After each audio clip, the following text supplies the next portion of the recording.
welcome to AKC Live. Ask the Expert edition today. It's your chance to ask the vet any question that you have.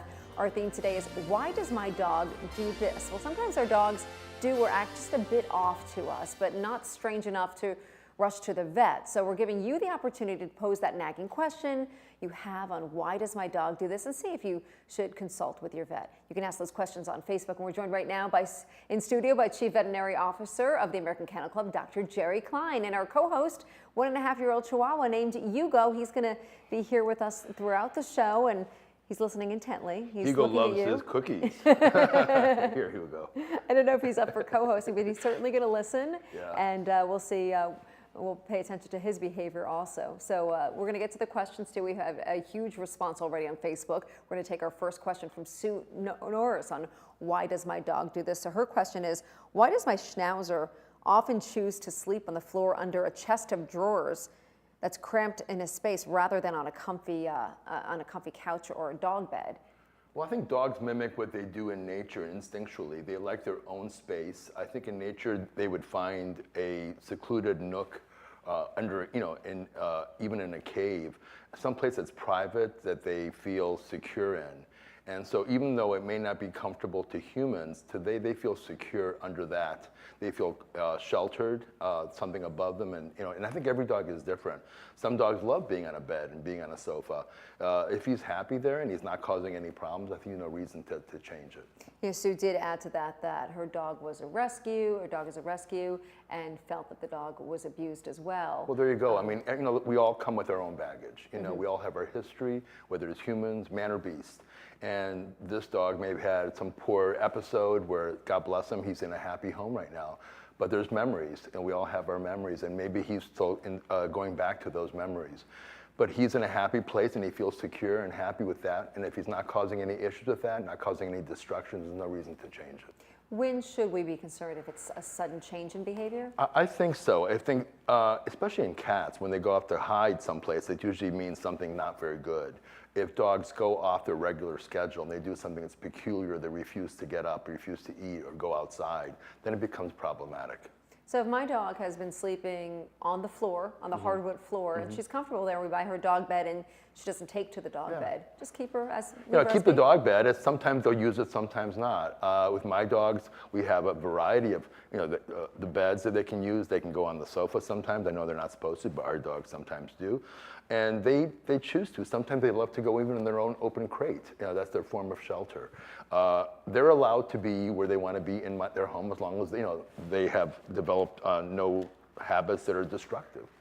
And Hugo agrees with that, right? Yes. Our next question is from Morgan Lee, who writes in, my pup likes to bark at us when we sneeze. My dog actually does that as well. Why do they do that? Well, I think it's probably a kind of a response to some kind of unusual behavior. A barking is an alert. And it's also, it could signal something that they're surprised, either happy or concerned.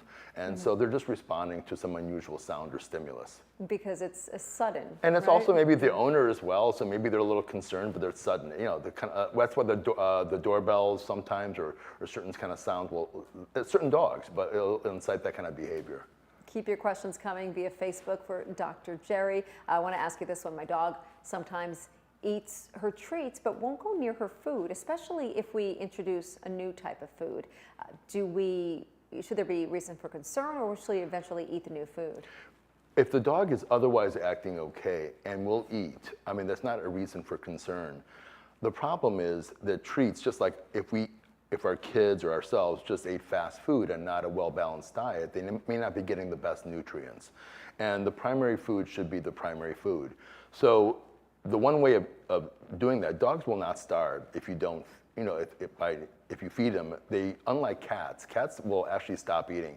But if you don't want your dogs to constantly eat treats, just stop feeding them treats for a couple of days and they'll hopefully start eating their food. You mentioned changing food.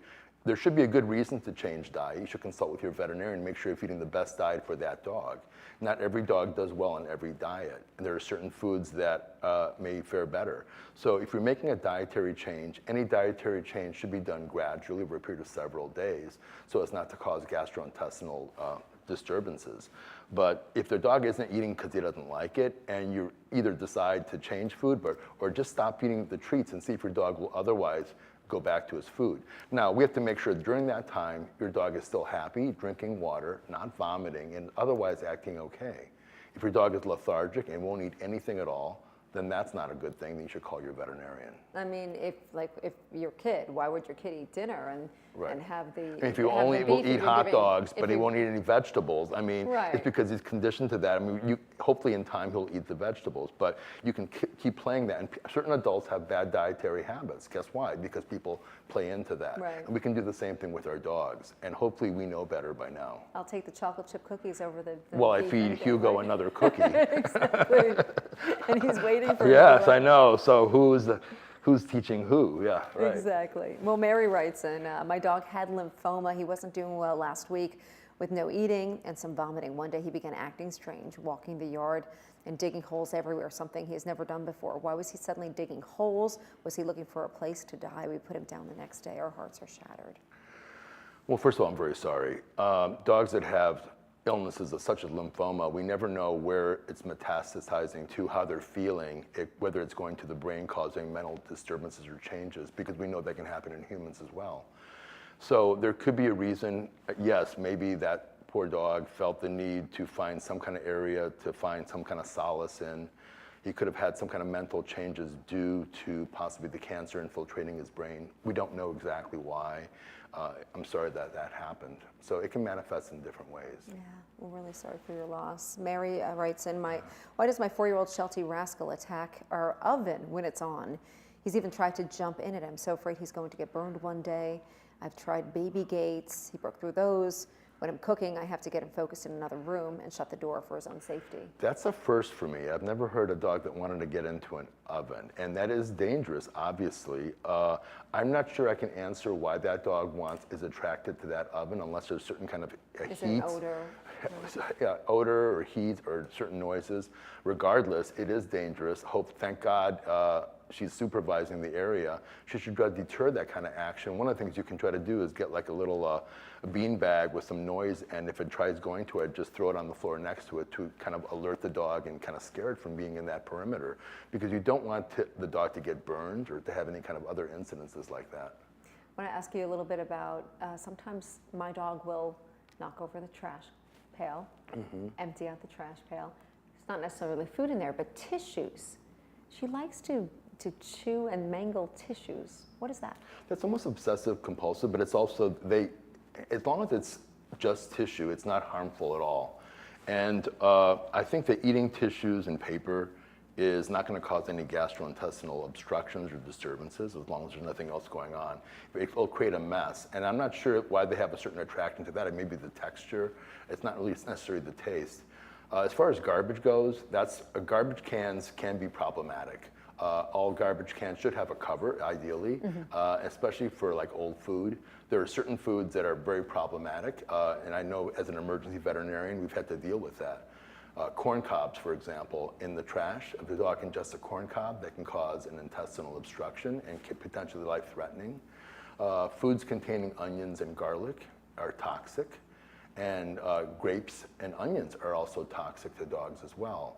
So if you have any of those things in the garbage, your dog may have gotten into things that contain that, let alone things like glass or things like batteries, which can be very, very caustic. You should consult your veterinarian right away. So grapes and onions, in addition to chocolate. Obviously, we know about chocolate. Chocolate is problematic, but to be truthful, they have to ingest a fair amount of chocolate, and the darker the chocolate, the more problematic, and the smaller the dog, the more problematic. Rarely does it cause fatalities. It can, if a small dog such as Hugo would eat a bag of like baking chocolate or semi-sweet chocolate, then it could be problematic. But grapes and raisins can cause kidney issues in just small amounts. So like an oatmeal raisin cookie, the amount of raisins in a small dog can be problematic. That actually is more problematic than chocolate. And onions and garlic in high amounts, especially if uncooked, can cause hemolytic anemias. So there are things in our everyday food that can be problematic in dogs. And that's very important to know, and we thank you, Dr. Jerry. Dr. Jerry Klein joining us right now, our Ask the Expert edition of AKC Live. We're taking your questions via Facebook. We're going to go to our next question. Mary Cook writes in, I rescued my coon dog on the side of the road 9 months ago. She's just started wetting on my bed. What made her start doing that 9 months ago? It doesn't say how old she is. First of all, there's difference between urinating and being incontinent. If she's lying on the bed and leaving just a puddle of urine, it could be hormonal. Some dogs that have been spayed for long periods of time and have low estrogen levels can become incontinent because of bladder tone issues. There are drugs made for that, but you want to make sure, first of all, there's not a metabolic reason why your dog is urinating in the house. So that dog deserves to have a really good workup by their veterinarian, a urinalysis, maybe some blood tests, to make sure there's no other underlying medical problem. That's important to know. Luis writes in, hello from South Carolina. Mine is not a huge problem. Just wondered why my 7-month-old Cavalier King Charles Spaniel rubs her chin and jawline across the floor. She has no sore spots. Is this a breed thing or just my puppy? What kind of dog? Cavalier? Yeah, and King how Charles old is Cavalier. she? 7 months. Well, it could be nothing. Cavaliers can have something called syringomyelia, which is where they sometimes Can you say that one more time? syringomyelia, which Okay. is where they kind of start scratching in obsessive compulsive neurologic issues. It's not as common in the breed as it used to be, but it's something she might want to talk to her veterinarian about to make sure their dog has not had that condition. Say that one more time for Luis. Syringomyelia. Syringomyelia. Okay, syringomyelia. Yeah. Speaking of King Charles, a friend of mine has a Cavalier King Charles, and he likes to bring in rocks from outdoors. He doesn't eat the rocks, but he hoards them in his mouth, almost like a hamster. He doesn't have cheek pouches, but he brings the rocks in and he hides them in the house. He sneaks them in. What is that about? It's some unusual behavior, some possibly obsessive compulsive, feeling the need, just like in nature, to bring bones in and certain things and store them for the future. That can be messy, but the concern with rocks is if the dogs do in fact swallow them. So if he's just collecting them and bringing them from one place to other and not swallowing them, yeah, it's kind of a nuisance as long as, but I'm always concerned that that one rock that may get swallowed, especially in a small dog, can cause an intestinal obstruction. And if they're running upstairs, it can be dangerous with a rock in the mouth. I mean, it can cause lacerations, but unfortunately I've dealt with dogs that, have come in and have died because they've eaten rocks causing obstruction or they require surgery to prevent them from dying. So all kidding aside, you should try to dissuade that type of behavior if you even think they're going to be swallowing them or chewing them. And they shouldn't be unsupervised with that at all. What is it about the rock that attracts probably the dog the to the rock? texture. It's not probably unlike bones. It's probably the closest thing they have to it. It's a texture they can pick up and they can move around. And I feel that maybe they feel that they have some kind of domain over that they own it and they can kind of move it around. Okay, Yvonne writes, and my dog is a little Yorkie, overly protective of my husband. She's bitten me several times when I do get close to him. Is there something I can do? Well, that's a difficult one, and sometimes you do require behavioralists to help you along that. I think that there's kind of a behavior modification methods that need to be worked on. Anytime you have a dog or a cat or anything else that becomes a problem with anybody being bitten, whether it's a household member or a visitor, then it becomes a real issue because of medical problems and also liabilities if it's not a family member. So I think you should contact your veterinarian, and there are certified animal behavioralists that can be consulted with. Because even if it's a Yorkie, you may think it's just a small dog. It's not a happy matter. You shouldn't have to ever be threatened in your own home. No, and you shouldn't laugh it off either. No. Donna writes in, why does that kind of behavior in the very beginning should be stilted right away. You can't allow it in the very beginning. And if you let it go on just because it's a small dog and you're afraid to reprimand it, that's not right either. Because it'll get out of hand and then sometimes you're living in their home and that's not the way it should be. Really? Yeah, you have to have some kind of order. If not, you have chaos. Good to know.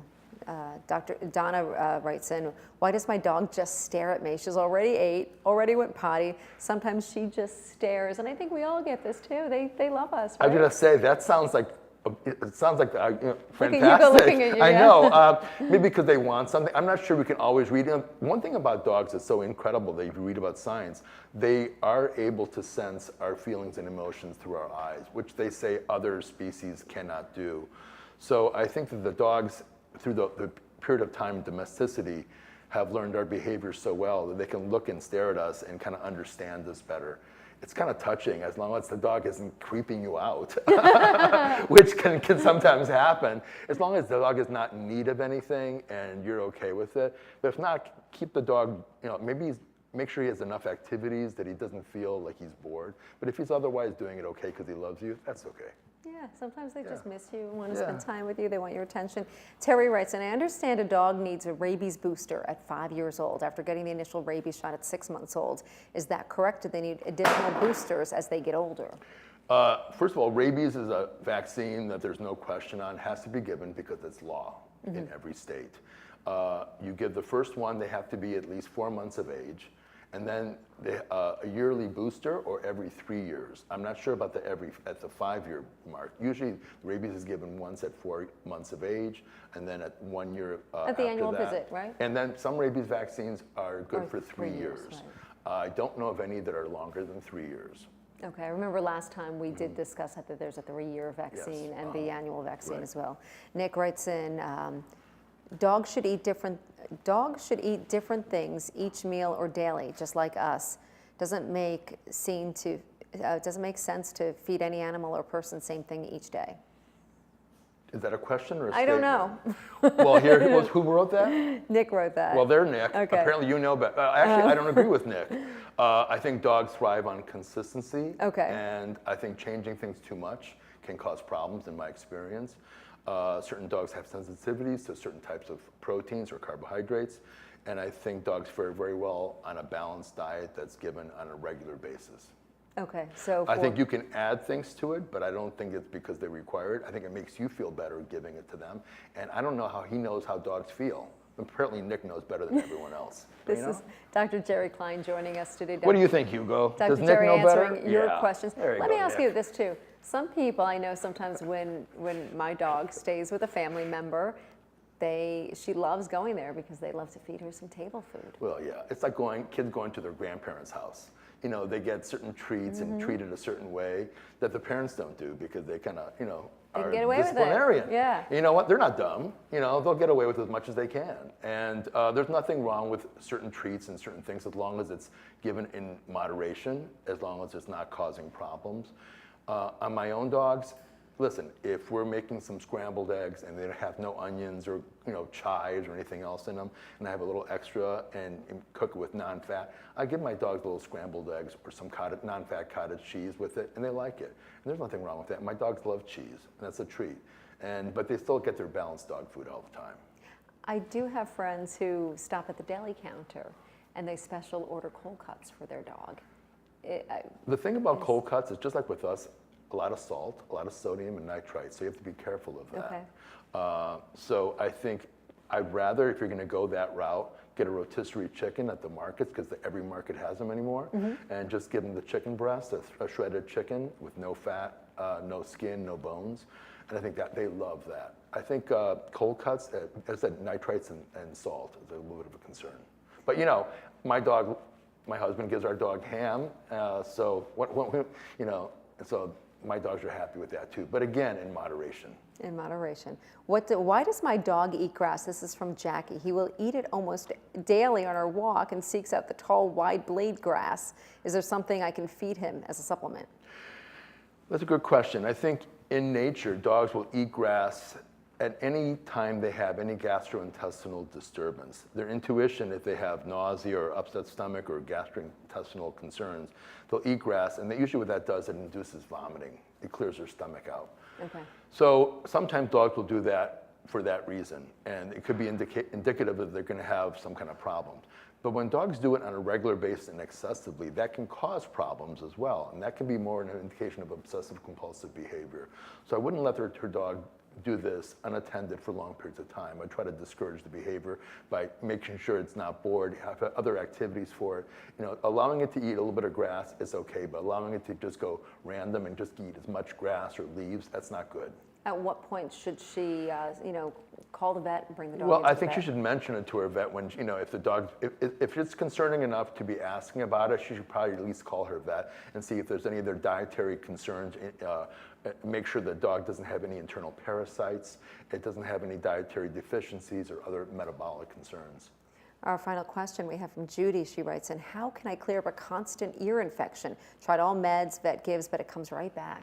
Well, I think you have to find out what kind of infection is it. Is it bacterial? Is it a fungal / yeast infection? So you have to find out what you're dealing with. and then treat it appropriately for a long enough period of time. Fungal and yeast infections can take weeks to clear up, and you have to be very diligent. The ears have to be kept dry and clean, and sometimes they have to do cytologies and to figure out what, and even some cultures. But if you find the appropriate medication, that might help. Also, you can have chronic ear infections because of dietary problems like allergies and sensitivities. So if your dog is having chronic skin issues, like their feet are constantly being licking at their feet, or their chronic ear issues, you may have two things going on at once. You could have an infection going on, but also secondary dietary concerns. So talk to your vet about possibly dietary sensitivities and figuring out maybe some balance for there with your dog. You know, some of these questions were based on behavioral issues. At what point should we consult our vet? At what point?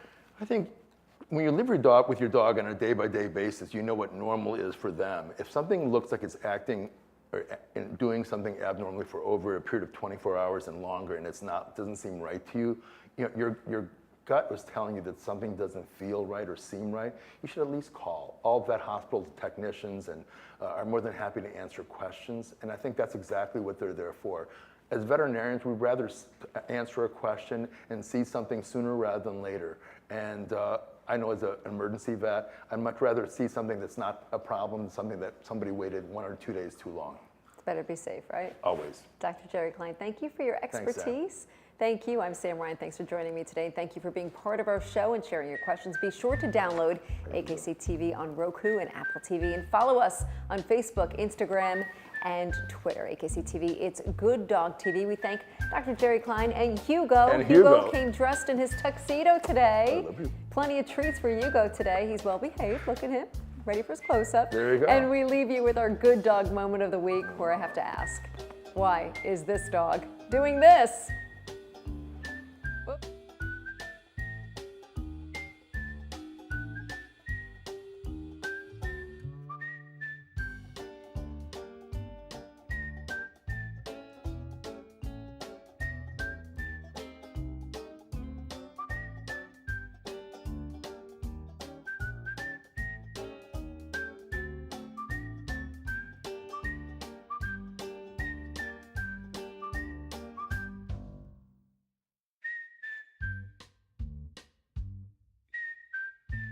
Furniture provided by the dog-friendly Mitchell Gold and Bob Williams. Comfort for all.